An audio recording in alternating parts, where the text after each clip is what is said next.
বরং একজন মুসলিমকে তার ব্যক্তিত্ব থেকে ইসলামের প্রত্যেকটা বিষয়কে কদর করা উচিত।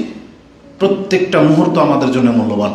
শুধু শাবান মাস বলে কথা না, শুধু রমজান মাস বলে কথা না, বরং আমাদের জীবনটা একটা আশ্চর্যজনক জীবন চলতেছে। এই ঘড়ির কাঁটা যেটা চলতেছে, আমাদের নিঃশ্বাস, হার্টবিট যেটা হচ্ছে, এটা প্রত্যেকটা হার্টবিট আমাদের জন্য মূল্যবান। আমাদের ক্ষমা, আমাদের মর্যাদা বৃদ্ধির উপায় প্রতিনিয়ত চলতেছে। এক একটা সেকেন্ড আমাদেরকে ক্ষমা করা হচ্ছে, এক একটা সেকেন্ড, এক একটা ধাপ মর্যাদাবান হওয়ার সময় চলতেছে। কারণ মুসলিম মানেই হলো সম্মানিত। রাসূলুল্লাহ সাল্লাল্লাহু আলাইহি ওয়াসাল্লাম এবং কোরআনে আল্লাহ সুবহানাহু ওয়া তাআলা আমাদেরকে এই মর্মে খুব গুরুত্বপূর্ণ দিক নির্দেশনা দিয়েছেন।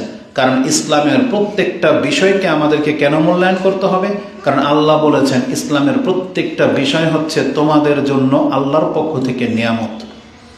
এই যে বসে আছেন, নামাজ পড়বেন, দাঁড়িয়ে রেখেছেন, হালাল খান, হেঁটে আসলেন, এগুলো বলা হয়েছে আল্লাহর পক্ষ থেকে নিয়ামত। মানে দেখেন, জমির নিচে থেকে একটা ধাতু উঠল, শক্ত ভারী কিছু। এটা লোহাও হইতে পারে, তামাও হইতে পারে, দস্তাও হইতে পারে, কোনো পাথর হইতে পারে, স্বর্ণ হীরা সবই হইতে পারে, হইতে পারে না? আল্লাহ সুবহানাহু ওয়া তাআলা ওই ধাতুটাকে কোনোটাকে স্বর্ণের মান দিয়েছেন, যেটাকে আমি আর আপনি স্বর্ণ হিসেবে চিনি। কোনোটাকে লোহা বানিয়েছেন, লোহার মান আপনি দিয়ে থাকেন, অ্যালুমিনিয়াম। কোনোটাকে আপনি পিতল মান দিয়েছেন, অথচ পিতল আর স্বর্ণের কালার একই, কিন্তু আপনি চিনেন বিদায় পিতলের চাইতে স্বর্ণের মূল্য আপনার কাছে বেশি। তাহলে আল্লাহ যেহেতু নিজেই এই ধাতুর সৃষ্টিকারী, আর নিজেই যখন মান সেট আপ করেছেন, এটার মান এই, এটার মান এই, এবং আপনিও মেনে নিয়েছেন, ঠিক জেনে নেন এই পৃথিবীতে আল্লাহ মানুষ সৃষ্টি করেছেন, কিন্তু আল্লাহ সুবহানাহু ওয়া তাআলা সব মানুষকে একরকম মূল্যায়ন করেননি। আল্লাহ সুবহানাহু ওয়া তাআলা এই মানুষগুলোর মধ্য থেকে সব থেকে শ্রেষ্ঠ করেছেন মুসলিমদেরকে। যেভাবে ধাতুকে পৃথক করা হয়েছে স্বর্ণ থেকে, ঠিক মানুষের মধ্য থেকে পৃথক করা হয়েছে মুসলিমদেরকে। আর মুসলিমদের মাঝে আল্লাহ আরো বেশি গ্রেড দিয়েছেন যারা শক্তিশালী মুমিন, যারা শক্তিশালী মুমিন, যাদের ঈমান দুর্বল না, যখন তখন পাপ করে ফেলে তারা না, যারা আল্লাহর বান্দা, আল্লাহর হালাল হারাম মেনে চলে, তাদেরকে আল্লাহ সবচেয়ে বেশি মূল্যায়ন করেছেন। তাদেরকে আবার আল্লাহ মুসলিম বলেন নাই, তাদেরকে আল্লাহ আবার মুত্তাকি বলেছেন। আপনি বিষয়টা ভাবেন, প্রত্যেকটা শব্দের সাথে এক একটা গুণ জড়িত, এক একটা মান জড়িত। আর আল্লাহ বলেন না এই কথা জান্নাত আমি মুসলিমদের জন্য সৃষ্টি করেছি, মূলত মুসলিমরাই জান্নাতে যাবে। কিন্তু আল্লাহ যখন অফার করেছেন, আল্লাহ বলেছেন এটা তো তোমরা যাবা, কিন্তু আমি বানিয়েছি মূলত মুত্তাকিদের জন্য। বুঝেন, আল্লাহ বলেছেন একটা মুত্তাকিদের জন্য বানিয়েছি, উইদ্দাত লিল মুত্তাকিন। যেমন আল্লাহ সুবহানাহু ওয়া তাআলা সূরা আলে ইমরান শুরুতে যে আয়াতটা আমি পাঠ করেছিলাম, তাতে আল্লাহ বলেছেন ওয়াসারিউ ইলা মাগফিরাতিন মির রাব্বিকুম ওয়া জান্নাতিন আরদুহাস সামাওয়াতু ওয়াল আরদ। তোমরা আল্লাহর ক্ষমা এবং জান্নাতের দিকে দৌড় দাও, ওইটা পাওয়ার জন্য তাড়াহুড়া করো, দুনিয়া পাওয়ার জন্য না। কিন্তু আমরা আল্লাহ সুবহানাহু ওয়া তাআলার এই কথার কোনো কদর করিনি। আল্লাহ বলেছেন এই জান্নাত তো আমি প্রস্তুত করেছি উইদ্দাত লিল মুত্তাকিন, মুত্তাকিদের জন্য। তা আল্লাহ সুবহানাহু ওয়া তাআলা আমাদেরকে বলেছেন ইসলামের প্রত্যেকটা বিধান হচ্ছে নিয়ামত, যেটা আল্লাহ সুবহানাহু ওয়া তাআলা সূরা মাইদা 5 নম্বর সূরার 3 নম্বর আয়াতে আল্লাহ বলে দিয়েছেন আল-ইয়াওমা আকমালতু লাকুম দীনাকুম ওয়া আতমামতু আলাইকুম নি'মাতি ওয়া রাদিতু লাকুম আল-ইসলামা দীনা। আল্লাহ বলেছেন ওয়া আতমামতু আলাইকুম নি'মা, আল্লাহ বলেছেন আমি তোমাদের জন্য নিয়ামতকে পূর্ণ করে দিলাম। এই যে নামাজ 5 ওয়াক্ত, জুমার সালাত চলতেছে 2 রাকাত, এই যে খুতবা চলতেছে, শুনলে কি হবে? ওই যে আপনাকে আগে বলে দিয়েছি 10 দিনের জন্য মাফ, আর প্রত্যেক এক কদমে 1 বছরের এবং নেকি, 1 বছরের সিয়াম এবং কিয়ামের নেকি। হজে গেলে জান্নাত দিবে আল্লাহ আপনাকে, নামাজ পড়লে তাদেরকে আল্লাহ সুউচ্চ জান্নাত দিবে এবং আল্লাহকে তারা দেখতে পাবে। এই যে আল্লাহ সুবহানাহু ওয়া তাআলা যে বিধানগুলো জারি করেছেন, আল্লাহ বলেছেন এগুলো হচ্ছে আল্লাহর নিয়ামত। কিন্তু আমরা আল্লাহর এই নিয়ামত ছেড়ে দিয়ে ওই দুনিয়ার নিয়ামতের দিকে ঝুঁকে গেছি। এটা হচ্ছে দুনিয়ার নিয়ামত। আর যে নিয়ামত ইসলাম, সেটা হচ্ছে পরকালের নিয়ামত। এর বিনিময়ে পরকালে আপনি নিয়ামত ভোগ করতে পারবেন। এটাই হচ্ছে পার্থক্য, যেটা অধিকাংশ মানুষ বোঝে না। তা আমাদের উচিত আমাদের ধর্মের বিধানগুলোকে মূল্যায়ন করা, কারণ মুসলিমের জীবনটাই হচ্ছে আশ্চর্যজনক। রাসূলুল্লাহ সাল্লাল্লাহু আলাইহি সাল্লাম বলেছেন একজন মুসলিমের জীবন এত আশ্চর্যজনক যদি সে ইসলাম পালনকারী ব্যক্তি মুসলিম হয়, তাহলে তার প্রত্যেকটা কদম, প্রত্যেকটা নিঃশ্বাস, তার সাথে ঘটে যাওয়া সব কিছুর সাথে আল্লাহ নেকির ব্যবস্থা রেখেছেন এবং পাপ মাফ করে দেওয়ার ব্যবস্থা রেখেছেন। প্রত্যেকটা ইবাদতের মধ্যে দুইটা গুণ আছে। আপনি নামাজ পড়বেন, তিনটা জিনিস হবে আপনার সাথে। এক, মর্যাদা বৃদ্ধি পাবে, নেকি জমা হবে, আর পাপ কি হবে? ঝরে যাবে। ওযু করবেন, তিনটা জিনিস। রাসূলের উপরে সালাত সালাম পড়বেন, তিনটা জিনিস। মর্যাদা বৃদ্ধি পাবে আপনার, নেকি বাড়বে, আর পাপ ঝরে যাবে। প্রত্যেকটা ইবাদতের সাথে এটা জড়িত। এমনকি মুসলিমের বিপদ আপদ, দুঃখ কষ্ট, লস, লাভ, ক্ষতি সবকিছুর অন্তর্ভুক্ত। এটা খুব আশ্চর্যজনক। এটা খুবই আশ্চর্যজনক যে একটা কাফেরও ব্যথা পায়, একটা মুসলিমও ব্যথা পায়। দুই দল যখন যুদ্ধ লাগে, কাফেরও মরে, মুসলিমও মরে, কিন্তু এই দুই ব্যক্তির মাঝে আকাশ পাতাল ব্যবধান। ও মরলে জাহান্নামে যাবে, এ মরলে জান্নাতে যাবে। কারণ ও আসছে কার পক্ষ থেকে? আল্লাহর পক্ষ থেকে। আর ও হয়েছে আল্লাহর শত্রু, শত্রুর রূপ নিয়ে আসছে। এই জন্য ও মরলো একই ময়দান, একই রক্ত ঝরবে, একই রূপ, অথচ দেখেন দুইজনের হুকুম ভিন্ন, শুধু নিয়তের কারণে। শুধু নিয়তের কারণে আমলটা ও মুসলিম হয়ে আসছে আর কাফের। এই জমিনে একটা মুসলিম গাছ লাগায়, কত কাফের গাছ লাগায়, কিন্তু একটা মুসলিমের গাছের ফল যতগুলা ঝরবে, যতগুলো ধরে, সবই হচ্ছে সাদাকা, সব সাদাকা। তার মানে মুসলিমের জীবনটা আশ্চর্যজনক। একটা কাফেরও ব্যথা পায়, একটা মুসলিমের ব্যথা পায়, কিন্তু একটা মুসলিমের প্রত্যেকটা আঘাত, সেটা তরবারির হোক অথবা একটা কাটার আঘাত হোক, এটার বিনিময়ে আল্লাহ তার মর্যাদাকে উঁচু করে, এটার বিনিময়ে আল্লাহ তার পাপটাকে মাফ করে। এই মর্মে যে হাদিসগুলো আসছে তার একটা হচ্ছে আন রাসূলুল্লাহ সাল্লাল্লাহু আলাইহি ওয়াসাল্লাম, আবু হুরায়রা রাদিয়াল্লাহু তাআলা তিনি বলেন, ক্বালা রাসূলুল্লাহ সাল্লাল্লাহু আলাইহি ওয়াসাল্লাম, মা ইউসিবুল মুসলিম মিন নাসাবিন আও ওয়াসাবিন আও হাম্মিন ওয়ালা হাম্মিন ওয়ালা দার ওয়া ওয়াসাবিন ওয়ালা হাম্মিন ওয়ালা হুজনিন ওয়ালা আযান ওয়ালা গাম্মিন হাত্তা শাওকা ইউশাকুহা। একজন মুসলিম যে কোনো বিপদ আপদে পতিত হোক, রোগ সংক্রান্ত কোনো বিষয়, হাম্মিন মারাদ মানে যে কোনো অসুস্থতা, ওয়াসাবিন সেটা হচ্ছে আপনার ওয়ালা হাম্মিন চিন্তা, হুজন এটাও চিন্তা, দুঃখ কষ্ট, ওয়ালা আজান যে কোনো কষ্ট যেটা তার আঘাত লাগে। হাম আর হুজন হচ্ছে দুই রকম। একটা হচ্ছে ভবিষ্যতের চিন্তা, যে আমার পরবর্তীতে কি হবে, আমি কি পেরেশানিতে পড়ে যাব কিনা, ঋণগ্রস্ত হয়ে যাব কিনা, আমার সংসার কিভাবে চলবে, আগামীতে আমি কিভাবে টিকবো, এটা হচ্ছে আগামীর চিন্তা। আরেকটা হচ্ছে পেছনে কি করে আসছেন সেই চিন্তা, এত ঋণের বোঝা, এত পাপ হয়ে গেছে, অমুক তুমুক, কত কিছু কষ্ট, পেরেশানি।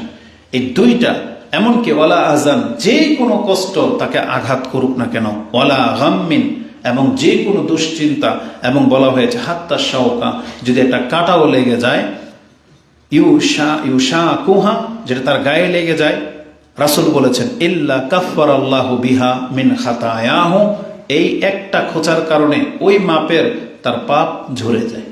এটা ইমাম বুখারী কোট করেছেন।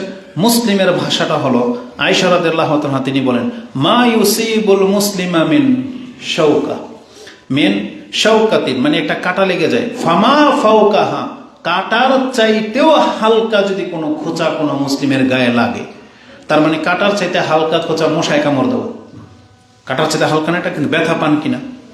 তাহলে ব্যথা তো লাগে, কখনো কখনো ব্যথা অনুভব হয় না, যে মশায় কামড় দিলেন আপনি মারেন কিভাবে থাপ্পড় দিই, তাহলে এটা কাঁটার চাইতে হালকা, কিন্তু এটাও একটা খোঁচা যেন মুসলিমের গায়ে লাগে। ফামা ফাওকাহা বলা হয় যে তার চাইতে হালকা কোনো খোঁচা যদি কোনো মুসলিমের গায়ে লাগে, এর বিনিময় কি হয়? ইল্লা ফাকানা খায়রাল লাহু ওয়া ইন আসাবাতহু, এটা কানা হাত্তা আনহু বিহা খাতিয়াতান, আল্লাহ এর বিনিময়ে তার পাপটাকে মাফ করে দেন। আর অপর বর্ণনায় আসছে কুফিরা বিহা মিন খাতায়াহু, আরেকটা বর্ণনা আসছে ইল্লা রাফাহুল্লাহু বিহা দারাজাত, তাহলে এর বিনিময়ে আল্লাহ তার একটা দারাজাত উঁচু করেন এবং তার একটা পাপকে আল্লাহ মাফ করে দেন। এটা ইমাম মুসলিম কোট করেছেন, যেটা আপনি 6455-তে পেয়ে যাবেন, তিরমিজিতে 965-তে রয়েছে। তার মানে একটা মুসলিমের জীবনের প্রত্যেকটা ইবাদত, প্রত্যেকটা বাক্য তার মুখ থেকে যে উচ্চারণ হয়, সুবহানাল্লাহ, আলহামদুলিল্লাহ, লা ইলাহা ইল্লাল্লাহ, এই বাক্যগুলো এগুলো সবই তার মর্যাদাকে উঁচু করে, তার গুনাহ খাতাকে মাফ করে এবং তার নেকি বৃদ্ধি পায়। আর নেকির মান কি বলছে? মিজানের পাল্লা ভরে যাবে। আমরা সেদিকে যাব না, তাহলে অনেক লম্বা হয়ে যাবে আজকের বক্তব্য। তো আমি যেটা দেখাতে চেয়েছি, একটা মুসলিমের জীবন খুবই আশ্চর্যজনক। ইসলাম পুরোটাই হচ্ছে নেয়ামত। যে যতটুকু ইসলাম পালন করতেছেন সে ততটা নেয়ামতের মাঝে আছেন। আল্লাহ যেন আমাদেরকে কথাগুলো বোঝার তৌফিক দান করে। যদি আমি আল্লাহ সুবহানাহু ওয়া তাআলার কথাই বলি, তাহলে এক কথায় আল্লাহ যেটা বলেছেন, ওয়া ইন তাউদ্দু নি'মাতাল্লাহি লা তুহসুহা, তোমরা যদি আল্লাহর অনুগ্রহগুলোকে গণনা করতে থাকো, তোমাদের উপরে আল্লাহ কি অনুগ্রহ করেছেন, লা তুহসুহা, তাহলে তুমি গুণে কোনোদিন শেষ করতে পারবে না। এটা আল্লাহ আমাদেরকে জানিয়েছেন, যেটা আপনি সূরা ইব্রাহিম 7 নম্বর আয়াতে আপনি পেয়ে যাবেন। ওয়াইন না, ওইটা আপনি পাবেন ওয়াইস্তাআযান, এটা শুকরিয়া আদায়ের আয়াত। ওটা আপনি পাবেন সূরা নাহলে পাবেন। হয়তো আমি এটা এমনি বলে দিয়েছি, আয়াতটা এখানে উল্লেখ করা হয়নি। সূরা নাহলে আছে 16 নম্বর সূরাতে আল্লাহ বলেছে, সম্ভবত 18 নম্বর আয়াতে পেতে পারেন। আল্লাহ বলছেন, ওয়া ইন তাউদ্দু নি'মাতাল্লাহি লা তুহসুহা, তোমরা আল্লাহর নিয়ামতকে গণনা করলে গুণে কোনোদিন শেষ করতে পারবে না। এই জন্য আমাদের কি করতে হবে? আমাদেরকে আল্লাহর শুকরিয়া আদায় করতে হবে। আর বিপদ আপদে যারা আছেন তাদেরকে ধৈর্য ধারণ করতে হবে, কারণ বিপদ আপদওয়ালা ব্যক্তি ধৈর্যের মাধ্যমে আল্লাহর সন্তুষ্টি পাবেন। আর পয়সাওয়ালা যারা আছেন তারা আমোদ প্রমোদের চেয়ে আপনি শুকরিয়া আদায় বেশি করার চেষ্টা করেন, তাহলে এটা আপনার জন্য আল্লাহর পক্ষ থেকে অনুগ্রহ স্বরূপ হয়ে যাবে। কিন্তু আমাদের চরিত্র হয়ে গেছে উল্টা। আমরা পয়সাওয়ালা বা স্বাচ্ছন্দ্য পেলে আমোদ প্রমোদ বেশি করি, শুকরিয়া আদায় করি না। আর যদি কোনো বিপদ আপদ অভাবে পড়ি, তখন আল্লাহকে উল্টা আরো দোষারোপ করি, গালাগালি করি, ধৈর্য নেই। আমরা তখন আরো বেশি গিয়ে পাপ করি। এটা মোটেও উচিত নয়। মুসলিমকে হইতে হবে এর বিপরীত।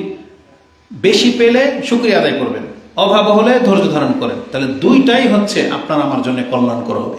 এই মর্মে ইকরিমা রাহিমাহুল্লাহর একটা উক্তি সামনে চলে আসছে, খুব চমৎকার করে তিনি বলেছেন, লাইসা আহাদুন ইল্লা ওয়া হুয়া ইয়াফরাহু ওয়া ইয়াহজুন, পৃথিবীর এমন কোনো মানুষ নাই, এটা সবারই ফিতরত, সে হয় উৎফুল্ল হয় আর না হয় ব্যথিত হয়। সব মানুষের নেচার, শুধু আপনি আর আমি না। টাকা পাইলে সবাই খুশি, অভাবে থাকলে সবাই দুঃখিত, এটা হচ্ছে মানুষের নেচার। তিনি বলছেন, লাইসা আহাদুন, এমন কেউ নাই, সবার চরিত্র এটাই, ইল্লা ওয়া হুয়া ইয়াফরাহ আও ইয়াহজান, সে হয় আনন্দিত হয় আর না হয় দুঃখিত ব্যথিত হয়। কিন্তু আমরা কি করব? ওয়ালাকিন, তিনি বলেছেন, বরং আমাদের উচিত ইয়াজআল ফারহা শুকরান ওয়াল হুজনা সাবরান, বরং একজন মুসলিমের উচিত তার উৎফুল্ল না হয়ে শুকরিয়া আদায় করা আর ব্যথিত না হয়ে ধৈর্য ধারণ করা। এটা হইতে হবে মুসলিমদের গুণ। তাহলে কি হবে? আল্লাহ সুবহানাহু ওয়া তাআলা আমাদেরকে আরো বেশি দিবেন। যে একটা হাদিস বলেছিলাম ইমাম মুসলিমে, যে রাসূল বলেছেন, আজাবান লি আমরিল মুমিন ইন্না আমরুহু কুল্লুহু খায়র, একটা মুসলিমের জীবন পুরোটাই হচ্ছে কল্যাণকর। ওই হাদিসের মধ্যে কথাটা আছে। আমরা অধিকার যেতে চাচ্ছি না। আমরা শুধু আমাদের পয়সাওয়ালাদেরকে, ধর্নাঢ্য ব্যক্তিদেরকে এতটাই বলবো, যেই কথাটা কারুনকে তার জাতি বলেছিল, আমরা আপনাদেরকে এই কথাটাই বলবো, পয়সা হয়েছে, আমোদ প্রমোদে না গিয়ে আপনি শুকরিয়া আদায় করেন। আল্লাহ সুবহানাহু ওয়া তাআলা আপনাকে যে ইহসান করেছে, আপনি এর বদলায় ইহসান মানে উত্তম কাজ করেন, এবং আপনি ফাসাদকারী হয়েন না। যেমনটা বলা হয়েছিল, ওয়াবতাগি ফিমা আতাকাল্লাহু দারাল আখিরাহ, ওয়াবতাগি ফিমা আতাকাল্লাহু দারাল আখিরাহ, আল্লাহ তোমাকে যা দিয়েছেন এর বিনিময়ে তুমি পরকালটাকে হাসিল করার চেষ্টা করো। মানে এই টাকা পয়সা, এই ক্ষমতা, এগুলো দিয়ে মানুষের উচিত এমন খেদমত করা, এমন কাজ করা, যাতে পরকালের রাস্তাটাও তার জন্য সহজ হয়ে যায়। এটা একটা অভাবের জন্য সহজ না, একটা নর্মাল মানুষের জন্য সহজ না। একটা দাপট, একটা পয়সাওয়ালা, একটা ক্ষমতাবান ব্যক্তির দ্বারা যতটা সহজ এই এলাকা থেকে নেশা মুক্ত করা, এই এলাকা থেকে পাপ মুক্ত করা, এই এলাকার একটা মাজার শিরিকের আড্ডাখানা ভেঙে দেওয়া, এটা একটা নেতার দ্বারা যতটা সম্ভব আপনার আমার দ্বারা সম্ভব না। তাহলে আপনি কি করেন? আল্লাহর পক্ষ থেকে যে পাওয়ার, যে ক্ষমতা পেয়েছেন, এটাকে এমন কাজে লাগান যেটাতে পরকালও আপনার জন্য সুন্দর হয়ে যাবে। এই কথাটা বলেছিল। ওয়ালা তানসা নাসিবাকা মিনাদ দুনিয়া, আর তুমি তোমার দুনিয়ার অংশ ভুলে যেও না। আমরা বলি না যে আপনি ওই রাজ্য ছেড়ে দিয়ে জঙ্গলে চলে যাবেন তাবলিগীদের মতো, এটা বলি না। যে আল্লাহকে পাওয়ার জন্য কোন রাজা নাকি জঙ্গলে চলে গিয়েছিল ক্ষমতা ছেড়ে দিয়ে, এগুলো ভাউতাবাজি কথাবার্তা। আপনাকে আপনার রাজ্য ছাড়তে বলা হয়নি, আপনি আপনার সম্পদ নিয়েই থাকেন, ভুলে যায়েন না। ওয়ালা তানসা নাসিবাকা মিনাদ দুনিয়া, তবে ওয়াহসিন কামা আহসানাল্লাহু ইলাইক, আল্লাহ আপনার উপরে যেমন এহসান করেছেন আপনিও এর এহসানের বদলায় এহসান করার চেষ্টা করেন। কারণ আল্লাহ সুবহানাহু ওয়া তাআলা সূরা রহমানের মধ্যে কিন্তু এটা বলেছেন যে ফামা জাযাউল ইহসানি ইল্লাল ইহসান, এহসানের বদলায় এহসান ছাড়া আর উত্তম বিকল্প আর কি হইতে পারে। তা আল্লাহ যদি আমাদের উপরে এহসান করে থাকে, যদি মনে করেন কি এহসান, আল্লাহ আপনাকে আমাকে মানুষ করেছে, আল্লাহ আপনাকে আমাকে মুসলিম করেছে, আল্লাহ আপনাকে আমাকে সুস্থতা দিয়েছে, আল্লাহ আপনার আমার দেহর কোনো কিছুকে ঘাটতি করে নাই, আমাদেরকে অ্যাবনর্মাল বানায় নেই, পাগল বানায় নেই। আল্লাহ আমাদেরকে ওই যে আপাহিজ বলে না, মানে কি বলে এদেরকে, বিকলাঙ্গ বা কোনো একটা সাইট, আল্লাহ আপনাকে আমাকে হিজড়া বানায় নেই, এটি কি এহসান নয়? আল্লাহ আপনাকে আমাকে সমাজের উল্লেখযোগ্য ব্যক্তি বানিয়েছে, আপনি রাস্তায় তো ঘুমান না, খাটেই তো ঘুমান, আল্লাহ আপনাকে আমাকে খাবার খাওয়ার তৌফিক দিয়েছে, আল্লাহ আপনাকে আমাকে হেদায়াত দিয়েছে, আল্লাহ আপনাকে আমাকে ফিতনার যুগে তার মসজিদে আসার তৌফিক দিয়েছে, আল্লাহ আপনাকে আমাকে বোধ শক্তি দিয়েছে। আপনি আর আমি তো বাছুরের পূজারি না, আমি আর আপনি তো বট গাছকে দেবতা মনে করি না, তাহলে আল্লাহ আপনাকে আমাকে তো এহসান করেছে, তাহলে এবার আপনি আল্লাহর এহসান করেন। ফামা জাযাউল ইহসানি ইল্লাল ইহসান, আল্লাহ বলবে আমি তো তোমাকে এত কিছু করেছিলাম, তুমি এর বদলায় আমার জন্য কি করেছো। আল্লাহু ফি আনফুসিকুম খায়রা, তোমরা দেখিয়ে দাও এবার যে আমাদের অন্তরেও কল্যাণ আছে, এটা আল্লাহকে দেখানোর সময় এসেছে। আল্লাহ যেটা আমাদের উপর এত কিছু করেছে, তাহলে আল্লাহ সুবহানাহু ওয়া তাআলা বলেছেন ওয়াহসিন কামা আহসানাল্লাহু ইলাইক ওয়ালা তাবগাল ফাসাদা ফিদ দুনিয়া ওয়ালা তাবগি আল ফাসাদা ফিদ দুনিয়া, তুমি দুনিয়ার মধ্যে ফাসাদকারী হয়েও না। ইন্নাল্লাহা লা ইউহিব্বুল মুফসিদিন, কারণ আল্লাহ কিন্তু ফাসাদকারীদেরকে ভালোবাসেন না। এই উপদেশগুলো দিয়েছিল কারণ কি তারা জাতি। এই উপদেশটা আজকে আমাদের সবার জন্য, আমার জন্য, আপনাদের জন্য। আল্লাহ আমাদেরকে বোঝার এবং সে অনুযায়ী আমল করার তৌফিক দান করুন।